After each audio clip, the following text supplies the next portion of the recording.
Okay folks, good morning. It's day 3 of the Cheltenham Festival and it's day 3 of the Cheltenham Festival quiz, yes.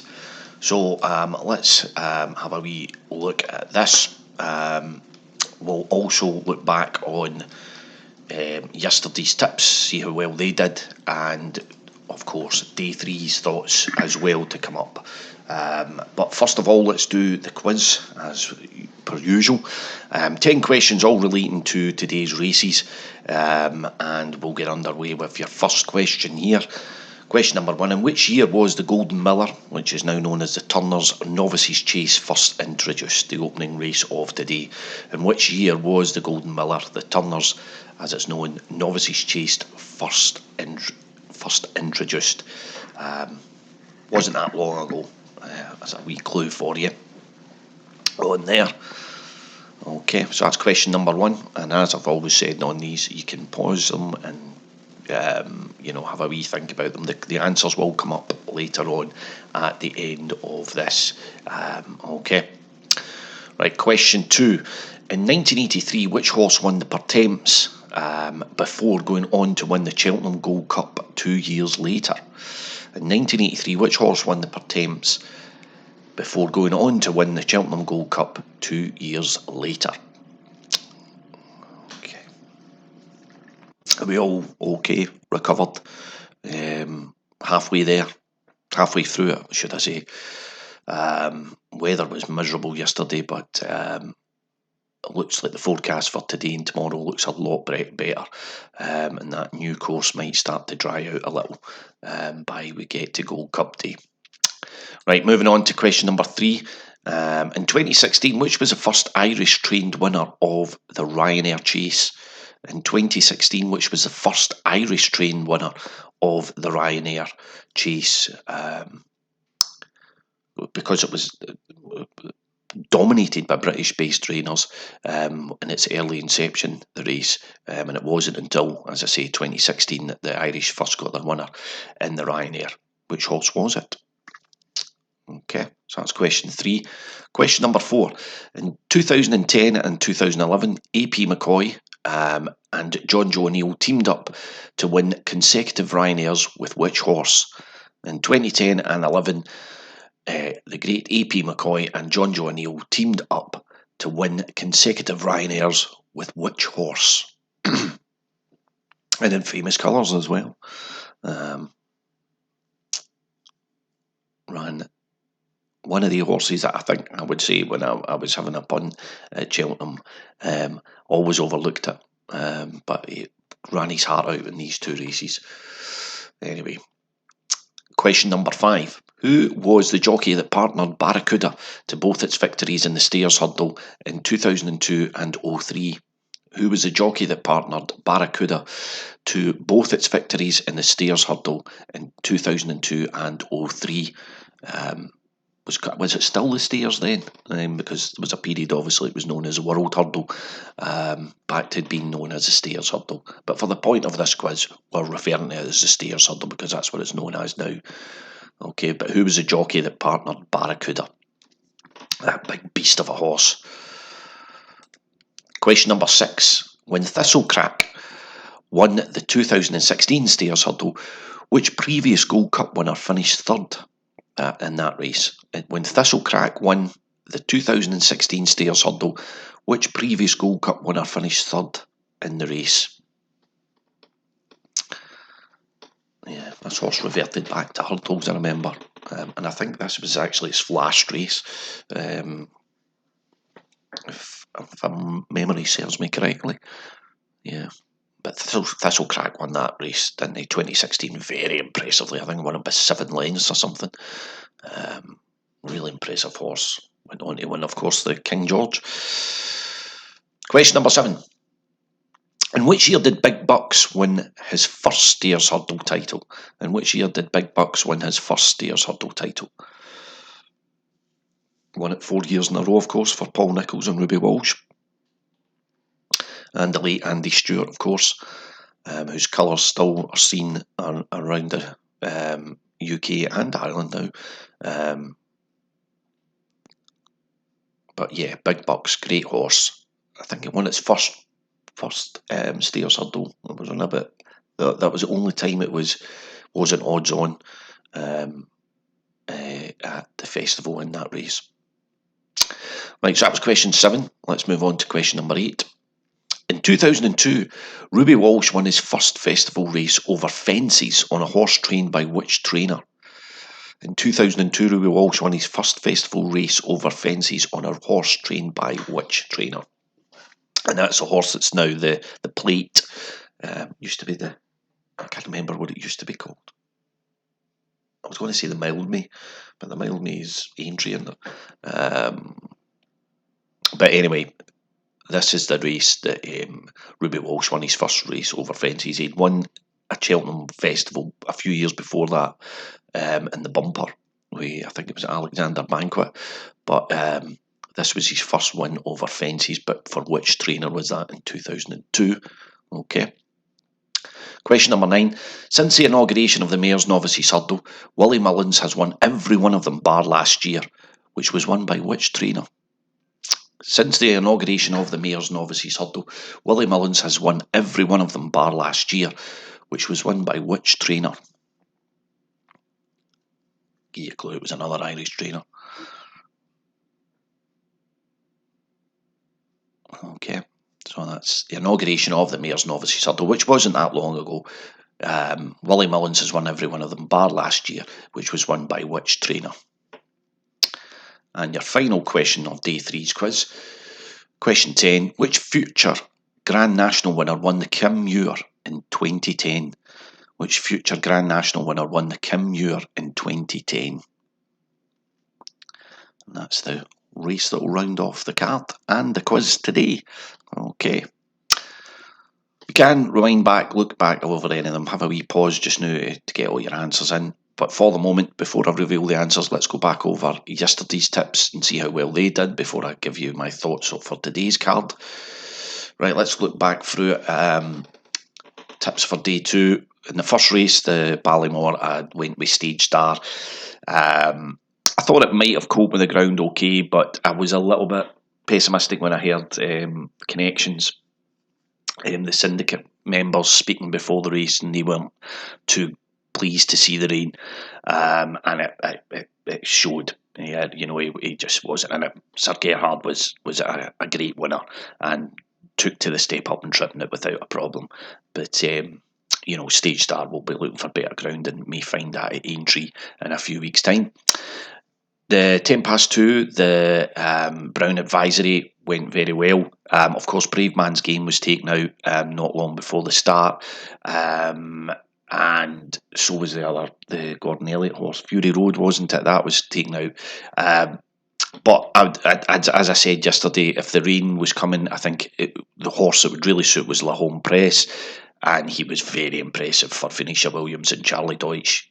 Jumped very well right throughout, really. Ahoy Senor, its biggest worry is that the jumping, and particularly 3 out, made a bad mistake. And I actually thought it put paid to his race completely. But what I was impressed with was the temperament of the horse that came back. It never looked like it was going to get La Home Press, even jumping the last. There was a wee moment I thought, I could, but in fairness, La Home Press actually, just before the line started to extend that gap, and Ahoy Senor probably was tiring a little from the mistakes he was making, and probably the ground as well. But Lucinda Russell was very positive after the race, saying, the big plan is obviously to return to Cheltenham next year for the Gold Cup, and La Home Press, I would imagine that would be the same target for him next year. But yep, as I say, I tipped him up, La Home Press to win, and Ahoy Senor to have a each way result. Actually, before the off about 5 minutes, I actually stuck it on as a reverse forecast, which I was quite glad about. The 250 was, of course, the Coral Cup, and I had mentioned Gowl Road. I was quite keen on his chances, and he was running pretty well.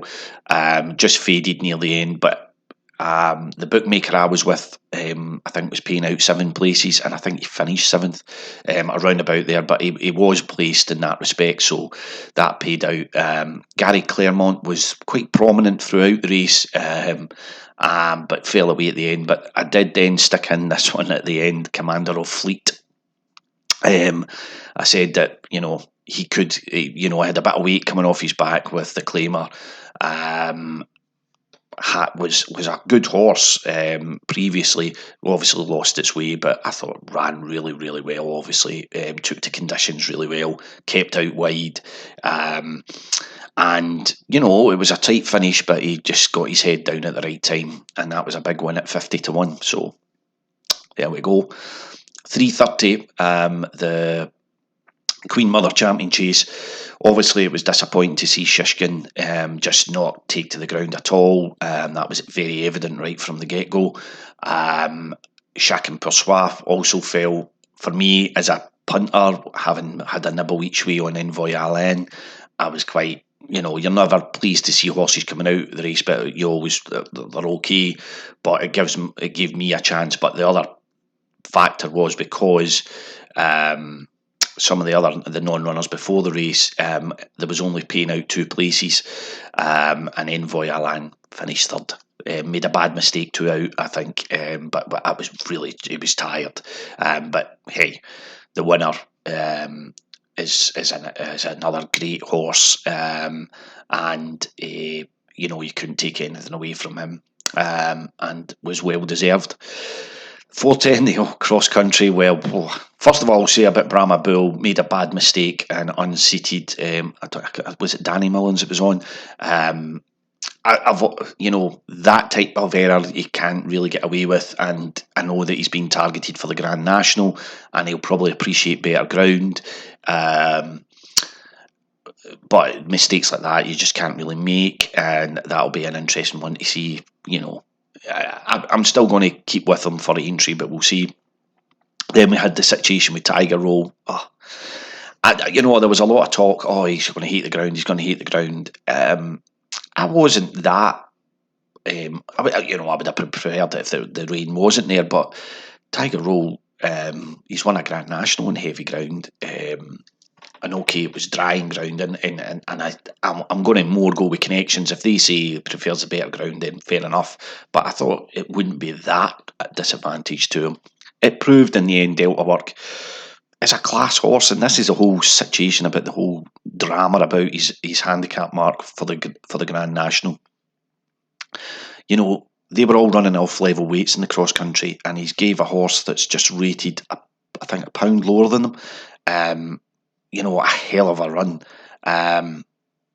Delta Work was a horse that was thought highly of last season. Lost his way a bit, but he's obviously came, cross country racing might be his forte, long staying handicaps and so on. But give credit to Tiger Roll. What an effort he put in. And yeah, it was sad to see that he just got nailed near the line. But doesn't owe anybody anything. Tiger Roll being an absolute servant for his connections and for people that miss me that followed him throughout his career, and happy retirement to him. The 4:50, I had Andy Dufresne, who finished second. There was another race where Bridesmaid and Global Citizen won that very impressively. But yeah, and Alexia Dunoui, again, the ground tired out, and that was that. And then the last, I had said about Facile Vega could be anything, and he proved that. An unbelievable performance in that ground. Scooted up the hill, and looks right.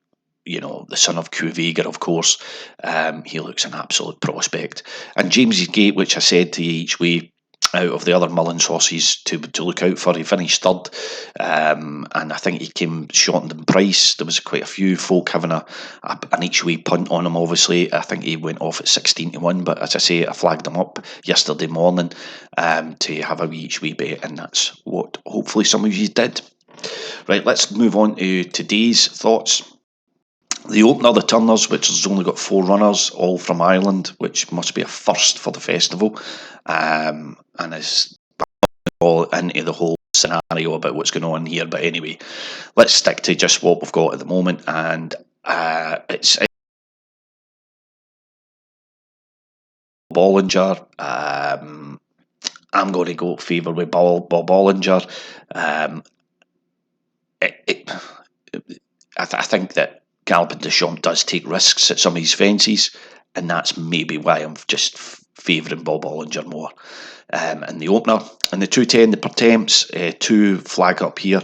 Born Patriot, who ran well at Cheltenham earlier in the season, wasn't so good the last time out at Sandown. But has the same connections as Belfast Banter, who won the County Hurdle last year. So, I'm hoping that back at Cheltenham, it just brings the best out in him again. And the other is Ballyandy for the Twiston Davies team. I think he's on for a hat trick here of back-to-back successes. And I don't think, he's got a claimer on board because he's climbed up the weights. I think conditions won't be an issue. So, yeah, both them each way punch, Born Patriot and Ballyandy. The 250, the Ryanair. Now, Allaho is, an outstanding horse, and I don't see it getting beat. Now, I put this together last night and then just looked over it again this morning. And I have to say I'm a little bit frustrated now because it's now a 7-horse race, and that means your place restrictions have come down, and I was with Eldorado Allen for the Tizard team.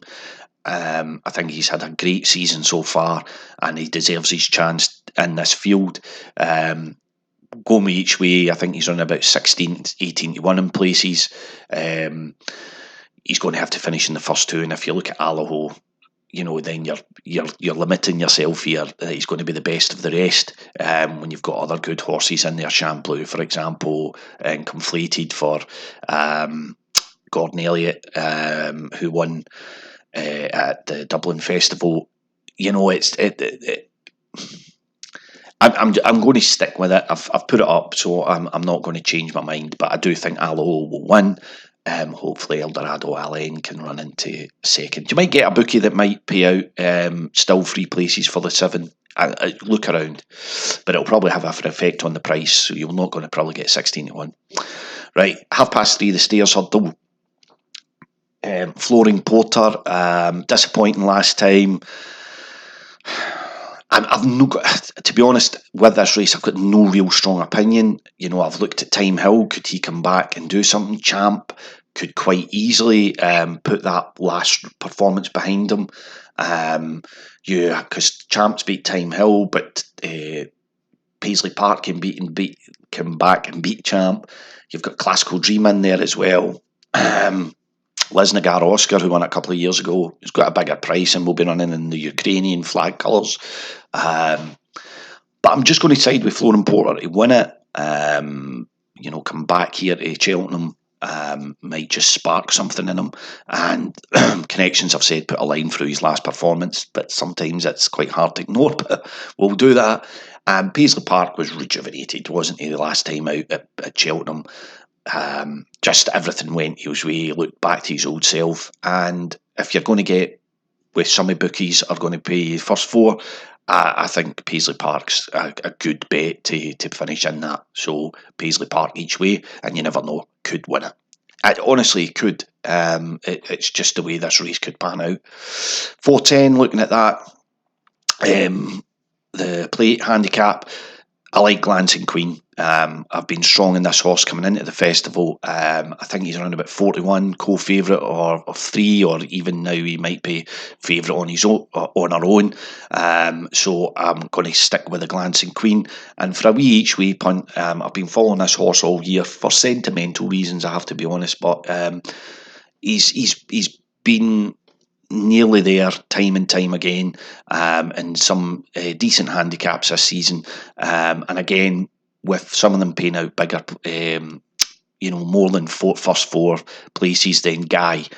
for the Twisting Davies team again could run a big race. In the 450, the Mayor's Novices Hurdle, Party Central each way. I think it's run about 71, but I like this horse, and I think it's one of those ones that is coming over from Ireland that I think not like your Alahos, your Sir Gerhards and what have you that are prominent right in the market, but there's always this one. It's a bit like when City Island I had in the Ballymore a few years ago, and scooted up, and I think this horse could do a similar sort of thing in the Mayor's Novices Hurdle, Party Central. And in the last, the Kim Muir, I'm going to go with Powerston Park and Mr. Coffee, both each way there, should give you a good run for your money. Again, check out with your bookies as to who's offering the best places, terms, and also make sure, though, if you're going to go down that road, that they're giving you a good price. So that's Nilla's 5:30, Powerstown Park and Mr. Coffee. Right, let's get back to the quiz and your answers here. Okay. Oh, it's disappeared there. Let's just bring that back to... I don't know why that happened there. So, yeah. Apologies there. I don't know what happened there. Anyway, here's your quiz answers. Right, question number 1. In which year was the Golden Miller, which is now known as the Turners, Novices Chase, first introduced? It was in 2011. Question 2. In 1983, which horse won the Pertemps before going on to win the Cheltenham Gold Cup 2 years later? That was Forgive and Forget. Question number 3. In 2016, which was the first Irish trained winner of the Ryanair Chase? That was Vautour for Mullins and Walsh. Question 4. In 2010 and 11, AP McCoy and John Joe O'Neill teamed up to win consecutive Ryanairs with which horse? That was Alberta's Run, of course, who used to always run well at Aintree as well, didn't he, for Sir Trevor Hemmings. Question 5. Who was the jockey that partnered Barracuda to both its victories in the Stayers Hurdle in 2002 and 03? That was the Frenchman Thierry Dumas. Question 6. When Thistlecrack won the 2016 Stayers Hurdle, which previous Gold Cup winner finished third? That was Bobsworth. And question 7. In which year did Big Bucks win his first Stayers Hurdle title? That was in 2009. I think he was about 6-1 that day. Question number 8. In 2002, Ruby Walsh won his first festival race over fences on a horse trained by which trainer? It was the former champion trainer Martin Pipe, and the horse was Blowing Wind, which won the race, which we now know as the Plate. Question 9. Since the inauguration of the Mayor's Novices Hurdle, Willie Mullins has won every one of them bar last year, which was won by which trainer? And it was Henry de Bromhead with Tell Me Something Girl.